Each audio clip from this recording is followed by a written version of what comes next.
Assalamualaikum dan hai semua. Tahu tak, menulis huruf hijaiyah ni sebenarnya sangat mudah dan seronok kalau kita tahu caranya. Hari ini, jom kita belajar cara yang betul untuk menulis huruf yang seterusnya, iaitu huruf Fa. Dah sedia semua? Jom kita mula. Caranya, mula-mula kita buat satu bulat kecil di atas garisan untuk kepala dia. Kemudian tarik ke bawah mencecah garisan dan lajakkan mendatar ke kiri seperti bentuk perahu.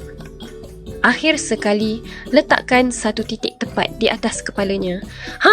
Nampak tak? Dah siap satu huruf Fa yang ada kepala bulat dan titik di atas.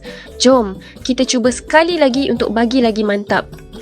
Ingat ya kawan-kawan, pusing buat bulat kecil dulu, tarik mendatar ke kiri di atas garisan dan letak satu titik di atas.